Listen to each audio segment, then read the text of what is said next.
Hey, everybody. Melinda Russell here with Women's Motorsports Network.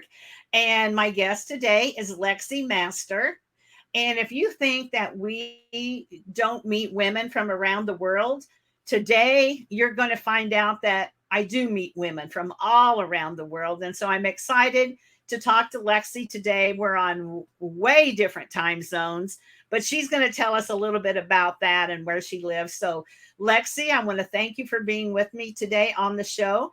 And the first thing that I want to do is have people find out a little bit more about you. So, would you share, where you live, your family, anything that you're comfortable sharing? Yep. So we're currently right here. We're at Taupo International Motorsport Park. And so I am based here in Taupo in the North Island of New Zealand. And so right now I operate a big full-size racing simulator. So it's called V8 Supercar Simulator, and it is a full-size V8 Holden supercar. And I also am a brand ambassador for PM. We do a lot of have a lot of PM products, and I'm a big fan of that. That's also what we run in our race cars. And so I typically race as much as I can. I did have an injury, so I'm recovering from a broken leg, so that's kind of slowed me up a little bit. But other than that, that's where I am, and I'm at my dream location at a racetrack, surrounded by race cars and race simulators and all sorts of goodness. That's just your happy place, right? Yep. Yeah, for sure. So now tell me what PM is, because maybe that's something that they run in the United States. I'm not sure, but I'm not familiar with it. So what is PM? Yep. So PM stands for preventative maintenance. It's PM lubrication. It's oil. So they actually ran it. It's been around for over 40 years. They ran it in IndyCar in the States. It comes out of Australia, and we were actually really lucky to be the exclusive distributors of PM lubrication products to all of New Zealand. And historically, we were having trouble with oil temperature and oil pressure problems in the race cars. We were running all the other race oils and name brand stuff, and it was old, I guess, logging company used to use PM in their stuff, and it was suggested that we try their oil. And PM makes a PM 404 racing oil. We tried that, and it stabilized the oil pressure. It kept the temperatures down, and then the supply dried up. So it was like, oh no, what do we do? And we were able to track down the original company, and now we're the people bringing it in. And I'm really proud to be involved with everything and to be able to help other racers improve their performance. Awesome. That's very cool. I'm glad I asked you to explain that. And so, Lexxie, is this what you're doing there at the track? Is that your full-time job? That's what you do? Or do you have a job outside of this? So I do a lot of things. Historically, I've been a professional scuba diver. I'm also a certified yoga instructor. I do the simulator stuff. We run, take it all over the country, or people can come here to the vault at the track. And a lot of contract work. There's a lot of things. Okay. And I'm also a volunteer firefighter at the local brigade. Wow. You're a busy woman for sure. Yeah. And what I find is that, I mean, not that other women aren't busy too, but women that I interview are, wives, moms. They work a job, they work several jobs, they volunteer, and they seem to always find a lot of things to do besides race. They just keep busy for sure. Yeah, absolutely. So when you're not involved with racing, do you have any time to do anything just for fun? And if so, what would that be? For fun, I like to work on the cars. I ride motorcycles. I used to race motorcycles as well. So I'll try to go for a ride. I also recently went through the process to get my firearms license here in New Zealand. So I've got a really nice rifle that I like to go to the range. Okay. Again, things that keep you busy, and there's just never enough time for all the fun stuff that we know because we're so busy doing other things. So is there anything about you that most people don't know that you'd be willing to share with us, or are you an open book? Um, I don't know. There's probably a lot people don't know about me, but I guess it would take a trigger question to reveal Okay. something, I suppose. Okay. All right. So, motorsports, how did you get involved in motorsports? Who got you started? How old were you? Who inspired you? Yeah. I actually got into motorsports really late in the game. Nobody in my family was into it. I just really, really, really liked cars and performance vehicles. And I was actually working as a delivery driver for an automotive store. And so I was delivering like all sorts of stuff just to different mechanics and body shops and performance shops. And one day, one of the guys was just like, "You should come out to an autocross." And I was like, "What is an autocross?" And basically, they explained it as it's a course, and you can take your street car out there and drive it as fast as you can on it. And from then, Mm-hmm. I was like all in. So I went to like a novice day, and it was at the end of the season. So I did the novice event, and I was just hooked. I signed up for the full season after that, and then you have your stock car. So then if you win in your class in the stock car, it's like, oh well, I can't just race in that class again. So the next year, that's how I actually got into motorcycles, was because I wanted to modify my car, and at the time it was my only car, and I couldn't fit another car where I was staying, so I got a motorcycle Okay. and modded the car, did the modified class, and then ended up finding, oh, you can race motorcycles too, and it all kind of went from there. And from autocross, I went to SECA track nights in America, which are awesome. Again, you can take your street car. I met racer Randy Popes there, which was really awesome, and we've developed a lifelong friendship, and he's really helped me along the way.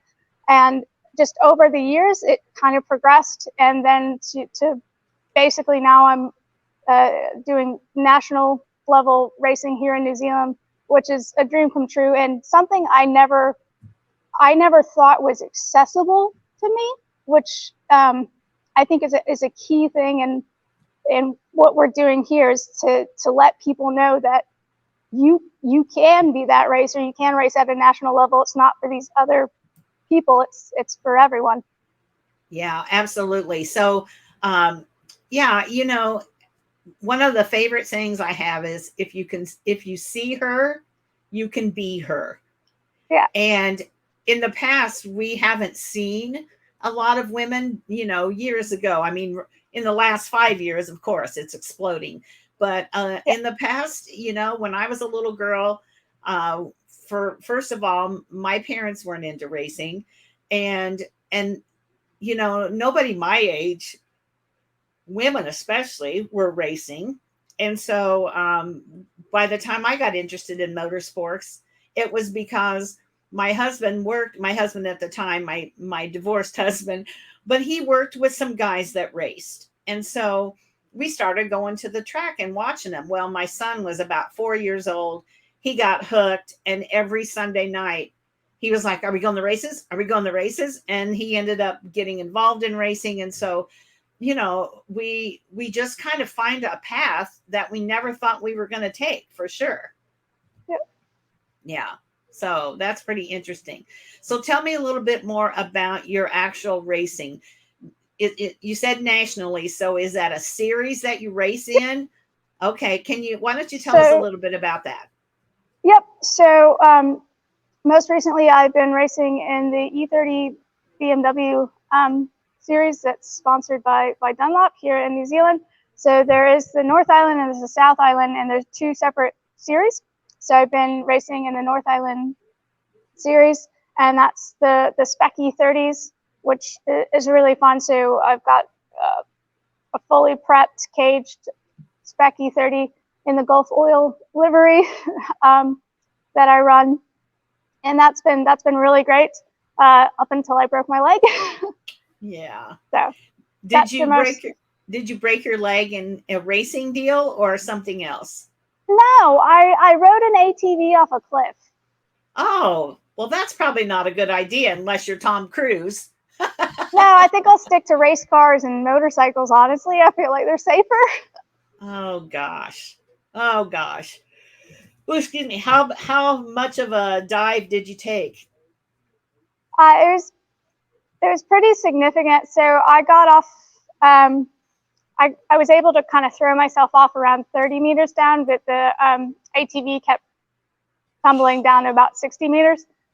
But Wow. I got the whole helicopter rescue and everything. It was Oh, Lexxie. and it's yeah.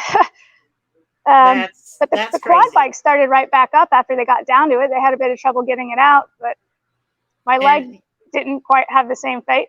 no, absolutely not. So, tell me, what is your car color and number, and how did you choose that? Yep. So my car color is the Gulf oil, so it's the light blue with the orange. Hmm. If you have the video, you can see behind me. Yeah. This is an old bonnet from the car. My car Okay. number, I usually try to run under 69, and the reason I run under 69 is because whether you're right side up or you're upside down, Oh, it's the same number, and that way that's it's great. easily identifiable on track. Although you never really want them to have to identify you when you're upside down. Right, exactly. Yeah, for sure. Yeah. That's not a good thing, but that's a good reason to have that number for sure. Yeah. Yeah. So, I would have to think that, one of your most memorable moments in your life was falling off the cliff and breaking your leg. But as far as racing goes, do you have a most memorable moment? And it could be a good moment or a bad moment. There's been so many good and bad moments, so there's not really a most memorable, but one moment that particularly comes to mind was a just like a grassroots charity endurance race that we were doing, and it was a whole team of us, and we had this like car that it wasn't fast, but it turned out to be really really reliable, and we had the award for we got awarded most fun was Oh, our that's trophy, is the most fun trophy, and we had a our team, you had to have a theme, and so our team was the flying pig, and we had a giant life-size fiberglass flying pig with aerodynamically developed wings to hold the pig down on the roof of the car, and so we won, and I was the most fun award, and I'm sitting on this pig with a bottle of champagne and an award like on top of the car with the team, and it was just yeah, that was a pretty good moment, and everyone on the team was just we were thrilled because we didn't really think the car would even finish. that's very cool. And that's a great memory for sure. Mm. Absolutely. So, who helps you with your car if there's somebody you want to mention? And are you hands on with it? Can you say that one more time? Who helps you with your car? And are you Oh, hands on? Do you work on the I'm car? very very hands on. I try to do everything myself. If I can't do it myself, I get my partner and my friends or family to come assist me. But honestly, unless it's like removing a gearbox or something, I really prefer just to do it all myself. And I've kind of documented my journey with that. I've got a YouTube channel where I have a series where I do Gearhead Girl Garage, and it's literally just me documenting my DIY work on the car, and it's not just for other people, but for my own personal reference. If I have to go back in, I can see what I Right. did and how I did it. I love that. So, Gearhead Girl Garage is your YouTube Yep. channel. So, if people want to follow or get on there and see Yep. what you've been up to, that's great. That's fun. Yep.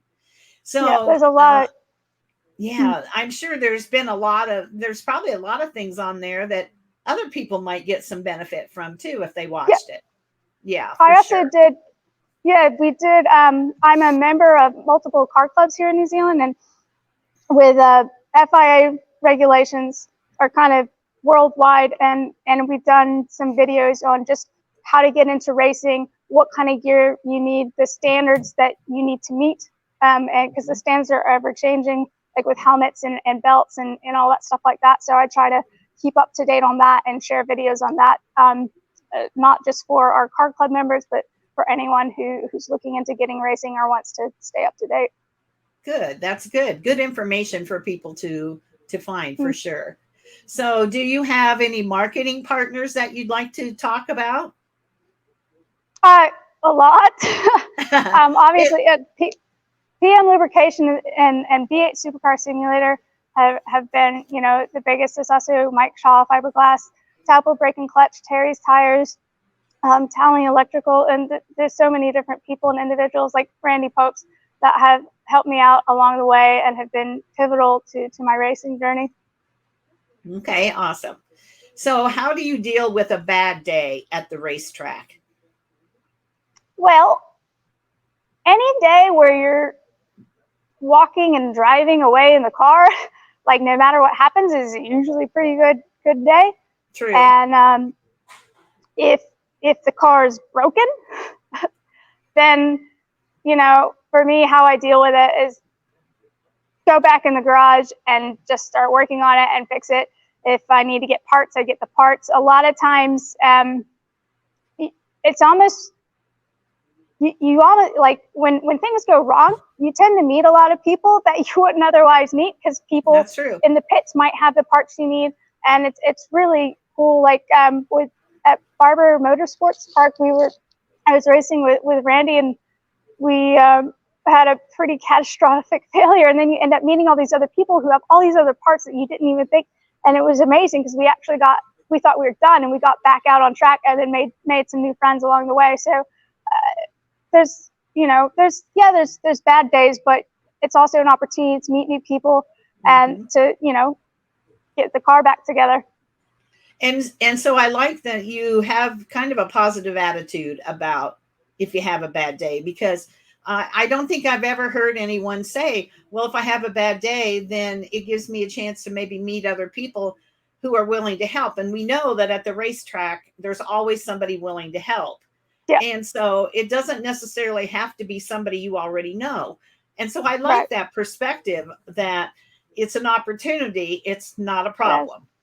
Yeah, for sure. So what's your favorite part of being a driver? What's your favorite part of being a driver? I just really I love I love chicanes. I just love being in the car. I love going as fast as I can, and I love just trying to perfect it and get faster and faster and go, using up the whole width of the track.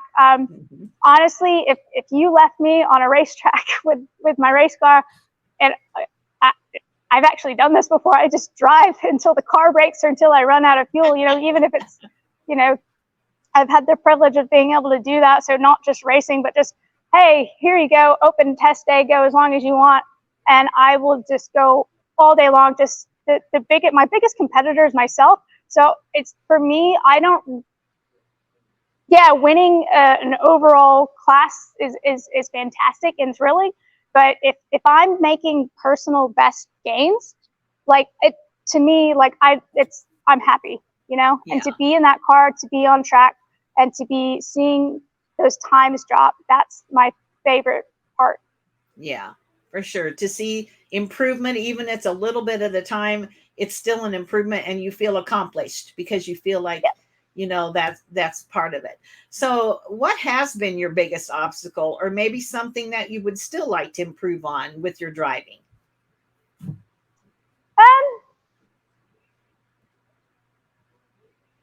I just constantly want more seat time. I want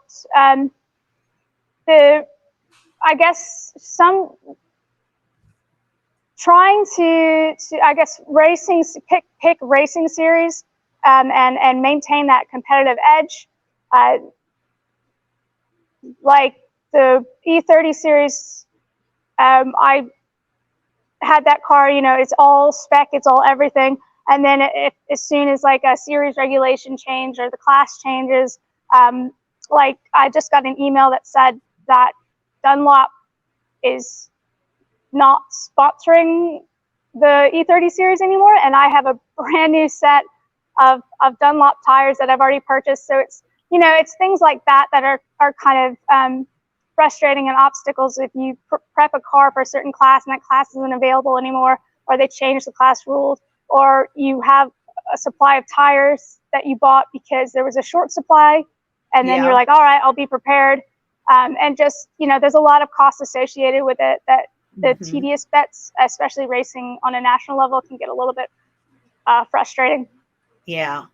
Yeah, I'm sure. So because they're not sponsoring it anymore, then you have to use whoever is sponsoring, you have to use their tires, I'm assuming. And then you have to hope that they have the stock. So it hasn't been decided yet who will be sponsoring, and then when that happens, you have to get the stock, and then no one's going to want to buy your old stock, and you can't use it on track. So you've got an expensive set of tires that are worthless, basically. Yeah. Yeah. I mean, you can wear them out on track days, but. Yeah. Yeah, true. So what is your goal for your racing career? You're still young. You've got a lot of years left. At the end of your career, if you look back, what are some things you would like to have accomplished?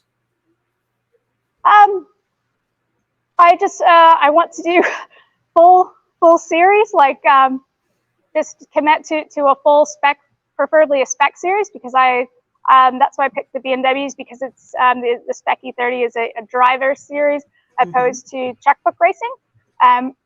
So ideally I'd like to do that, and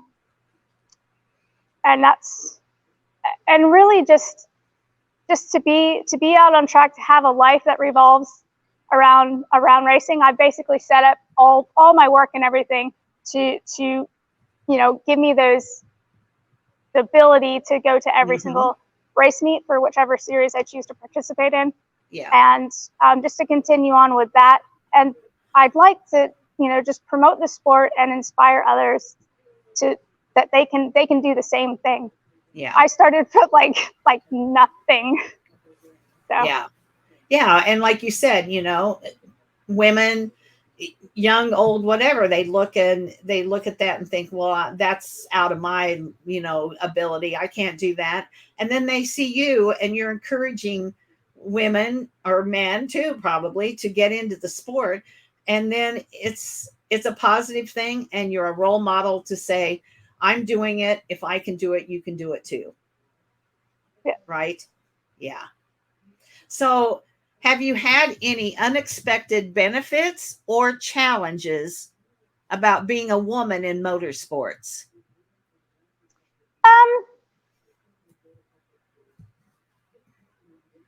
Benefits or challenges? Do they treat you just like one of the guys? Typically, yeah. Like, and if they didn't, I wouldn't really notice. I guess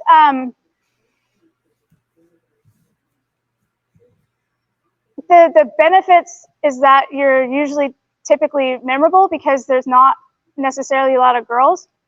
Some of the challenges I had were really only on a personal level. Like if you ended up dating someone who like I was competing with, and it was fine as long as they were winning, but then as soon as I beat them, yeah, the relationship pretty much ended after that. And then and then with the motorcycles, I got into motorcycle racing because I had a partner that was racing, and I wanted to, I didn't even necessarily want to race, but I just wanted to ride on track with him, and it basically ended up being, oh, you're not good enough. I don't want you to go to this thing because you probably won't pass the test. And it was like, I wasn't even trying to pass the test. I just wanted to ride with you. And so that's what led me to be like, okay, well, I'm going to go to race school now, and I'm going to see if I can pass the test. And I did pass the test. And then I started road racing motorcycles. So there. That's probably, yeah, and now I've got a really awesome supportive partner that if I beat him, it's fine. If he beats me, it's fine. If we have a really good, like, competitive, relationship where it's like on track, it's like, oh, yeah, let's all go. But then off the track, it's still supportive, and that's the way it should be. Yeah, that's the way it should be for sure. Yeah. But generally, go ahead. I was just saying, but generally, like, especially in New Zealand, people, when you show up, like, it doesn't, like, don't worry about what people think. Like, you just show up and you do what you need to do. The respect comes over time. Like, you can tell there'll be a little bit of hesitation, like, oh, what's this girl? What's her deal? And then once they figure out what you're doing, it's all good. Yeah. Yeah, that's good. And sometimes you just have to prove yourself on the track. Yeah, You roll up and they look at you and they think, oh, they roll their eyes or whatever. And then yeah, once you get on the track and you're competitive and you hold your own, then all of those doubts go away. And so it yep. just does take time for sure. Yeah. Yeah. So are there very many women that race and do, like when you're competing, or are you, one of the few? There hasn't been many. I mean, there's a few, and of course they're memorable because there's not that many. There's a lot more women that seem to be in the organizational roles, um, and then and sometimes they race as well, which is really nice. Typically, in whatever class I'm in, I'm usually the only girl. Yeah. I kind of figured as much for sure. Yeah, So, if you look back and you want to, we all want to make an impact on motorsports in one way or the other, because we want people to, like for me, I want to connect and celebrate women that maybe never get to tell their story. And so that's how I want to make an impact on motorsports. What would you feel like is your, ideal thing if they said, I remember Lexxie because she did this or that? um, basically, well, as far as being remembered, um, I it's a little bit long. I grew up in Atlanta. I always wanted to go to New Zealand. Long story short, I ended up on a plane. I quit my job. I had no, no connections, no support in New Zealand. I packed a bag with all of my car racing gear. I wore my motorcycle leathers on the plane. I had a car racing helmet and then my motorcycle racing helmet as my carry-on. I flew to New Zealand, didn't know anybody, and didn't, didn't know how I was going to make money or anything. And just started, I got to a racetrack. I met the superbike guys. I I kept going on racetrack to racetrack, traveling around with racers, meeting amazing people. And from sorry, from nothing, I ended up here with a dream life. Like, it's amazing. So And I can tell how much it means to you. I yeah, can tell how much it means to you. And, that's really, when you talk about a leap of faith, you really took a leap of faith yeah. because so what was it about New Zealand that was drawing you to there? It was just a gut feeling.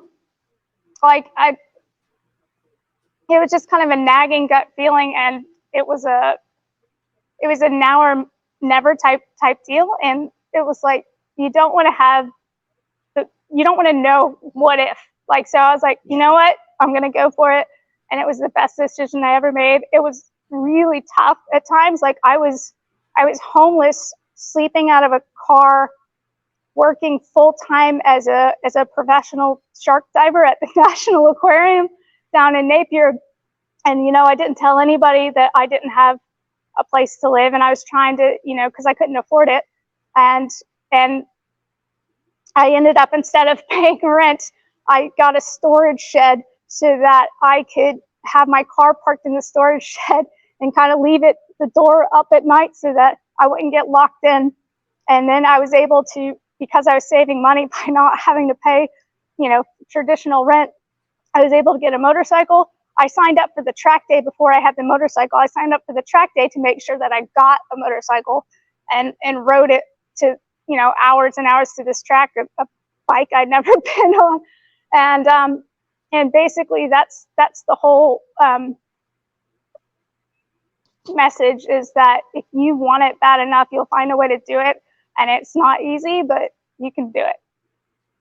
Wow, I'm just sitting here in awe of you, Lexxie, because I don't know anybody that's done what you've done because you just, like I said, you took a step of faith, and you just knew that this is where you were meant to be and what you were meant to do. And Yep. I know young women who've moved from California to Mooresville, North Carolina, because they loved racing and they got a job in that, but they had family to fall back on if they needed it, and they had, they were only across the United States, they weren't across the world. Yep. And that's amazing to me. So how often do you come back to the States, if at all? Not very often. The last time I was there is because my cousin got killed, and that was just before all the lockdown stuff. Mm-hmm. And yeah, so maybe every now and then. But yeah, not too often, because it is a big to do. Yeah. And then if you make that flight, I think they have shorter flights now, but my average flight has been around 32 hours.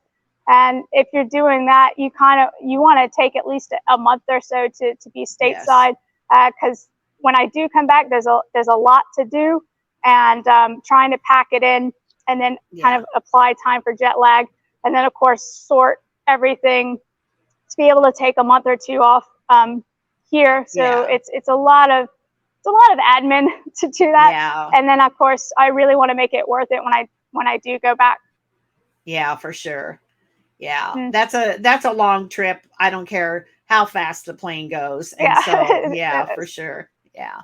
So let's talk about social media, because Yep. that's how I meet a lot of women. And actually I think oh gosh, his name just escaped me. Carrie, is that how yes, Carrie. Yep.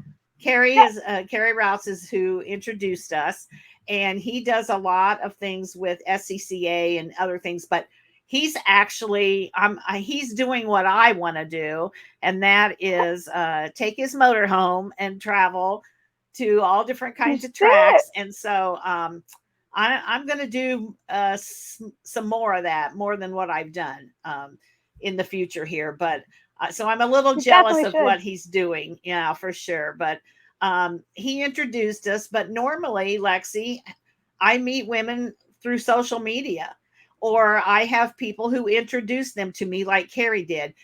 So one of the questions I want to ask you is, how do you use social media to promote yourself, your race team, your series? And how would somebody follow you if they wanted to follow you? Yeah. So as far as social media, I have my own website. It's ghdlife.com. I use Instagram to kind of cross promote the YouTube channel, the Gearhead Girl YouTube channel, and basically also through the car clubs. I do. I'm the webmaster, and I do a lot of the social media side for the car clubs. And basically, it's posting up the events, trying to be like, hey, this is coming. If you want to attend, it's free, or whatever the price is. Trying to get people out there, as much advance notice as possible. Hype people up for the events. Hype people up for, here's what we're doing with the race car. We're going to be at this car show. You can come check us out, and just all sorts of that. Basically that, and just sharing it with as large an audience as you can, and then also being accessible. If people are asking questions, responding to those questions and interacting with everyone. Yeah. Yeah. Okay. Awesome. And so is basically Facebook and Instagram are the two that are what you use the most? Yeah. So yeah, Facebook, Instagram, and largely YouTube, as I just try to the YouTube channel. I've kind of, even when I was like homeless, I was going, and they don't have Wi-Fi here. I was going to the BP, which did have like the only place that had Wi-Fi, and like uploading YouTube videos. Like the whole time I've been uploading at least like one video a week. Yeah. So but yeah, and then responding to comments on YouTube, and then sharing the YouTube videos on the Facebook groups and stuff like that. And on my so I've got the Facebook GHD page, and and everything as well, and the page for the vault, which is the building that we're in now. Okay. So I forgot to ask you, when did you move to New Zealand? What year was it? Um, that's a good question. I want to say 2018. So you haven't been there all that long. No, I went. So 5 years. I went on a working holiday maybe like 10 years ago. And again, that was just a gut feeling like, hey, this is somewhere I need to go. I went there. I thought I was working, volunteering, and also doing marine research down in the South Island. And the company that I was doing the aquarium and marine research for, they, my understanding was they were sponsoring me. So I went back to the States, packed up all my stuff, thinking I was coming to go live in New Zealand. And then um, the embassy basically that I wasn't eligible, and I wasn't eligible for another work visa, and I never heard from those people ever again. And I spent like years and years trying to get back. So when I got the organization that I had gotten the working visa through they just sent out a generic email one day going, hey, there's this new visa that's been approved for Americans that can, it was like, well, this is it. Like, I either go now or I'm not going to go at all. Yeah. And it was the adventure of a lifetime, not always the best days of your life, but in the long run, it has turned out to be the best decision you've made. Oh, yeah, definitely. Yeah, for sure. Yeah. If anybody's got a gut feeling about racing or really anything in life, like it's definitely worth it to pursue it. You just have to realize that there's going to be a lot of it's tough, but when you break through the other side of that, it's amazing and definitely worth it. And and then you don't have a life of regret or wondering because you did it. Right. One of my favorite sayings, mostly to my family, trying to decide, should I do this? Should I do that? Should I go here or there? And one of my favorite things is hashtag no regrets. Yep. So don't have any regrets. Don't look back and say, oh, I should have done this. I should have gone there. I should have called my mother more. I should have done, whatever it was. No regrets. And so that's one of the things I kind of live by a little bit is, I love people. I send a lot of cards. I, like to know your story. I want to become friends with the people that I interview. I want to keep track of them because I think it's important to hear your story and the other people that I interview. And so I don't want to have any regrets. I don't want to blow somebody off because I'm tired or it's raining or whatever it might be. I want no regrets because I never know what that story might have in it. Like today, I did not know that about you. And I would have missed out on that had I not done this interview with you. And so I really appreciate you being so honest and open about what you did, that it wasn't always easy, but it was a good decision that you've made. And I thought you were a motorcycle racer. You know what I mean? I did. But yeah. So Lexxie, is there anything that we haven't talked about that we need to talk about when it comes to your story? Well, I think we've covered mostly like, the important bits, and basically it's just know that racing can be for everyone, any budget level or anything like that. And then of course, as Carrie probably touched on, the SCCA is in Atlanta region is how I got started with everything, and they're a great group of people, and they'll help anybody out, and you can get started even if you just have your own, in your daily car, and who knows what it can lead to. And and basically I've just done, if it's cars or motorcycles or whatever, I'm all into it, and I I just love racing, and if you love it, you can make it your life, and it's wonderful. Absolutely. Those are very, very good words that you just shared for sure. Yeah. Well, I don't have any other questions for you unless, like I said, you had something else to share. And I think that was a great way to end the show with your words right there. So I just want to thank you. Let's talk about this for a minute. We didn't mention that it's about 9:45 a.m. Yep. in New Zealand, and it's winter. So she has on Yep. her shirt, her sweatshirt, I've her got like jacket 4 layers on. because it's cold there. Yep. So how cold does it get in the winter?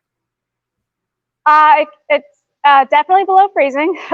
It's there's a mountain nearby that pretty much has snow on it about 6 months out of the year. Um, yeah, it gets cold. It's especially Yeah. right now. It's pretty cold. We don't have a heater per se in here, so I just layer up, and what is it, like -3? I get confused with the conversions, the Fahrenheit and Celsius. Yeah. I can't keep track of those either myself. But it's cold and so it's not racing season. Actually, it is racing season. So the cool thing about these Kiwis, and this is also another reason why, like, so New Zealand's the extreme sports capital of the world. There's like all sorts of, bungee jumping and skydiving, whatever you want to do here. But the racers, if you look at the U.S., like if you look at how many Kiwi racers there are compared to like the population, like there's a lot of Kiwi racers in the U.S. compared to like this. The population of this country is so minuscule compared to the population of the United States. And I really think that the racetracks here, they're like kind of off camber, and it takes a lot of skill. Like I've definitely become a better racer since I've been here. And I think that these tracks, because they'll just race on anything, they'll race anytime, any weather. And I think that's what produces such great racers out of New Zealand. But so the cool thing is one of the clubs I'm involved with, the Taupo Car Club. The club rooms are actually just down the road. Just kicked off their winter series, so we've got everyone's coming from around the North Island to race in our winter series, and it's about one race weekend a month throughout winter. And then of course during summer you get like all the national series and the summer series and stuff like that. But there is racing year round, and that's what's phenomenal. There's also tons of like hill climbs and rally sprints and motorcanas and gymcanas. Like it's full on pretty much year round, which is really awesome. I did not know that. And so I can see why now for sure you love being there because you can Yeah. race every month of the year. So that's very cool. Yeah. Yeah. How fun. Well, Lexi, I'm glad I asked you those questions because I learned something more about New Zealand and about you. And I just want to wish you very good healing for your broken leg. And Thank you. the sooner you get out there to race, the happier you're going to be for sure. And so I'm going to be following you. You make sure you stay in touch with me as well. And I just hope you have a great season and um, just enjoy the things that you've done and the things that you're going to do. So no regrets. Yeah, definitely. Yeah. Thanks for having me, and you should get out and do all that, travel Yeah. around, and yeah, I'm going to do that. I promise you. very good. All right. Well, thanks again.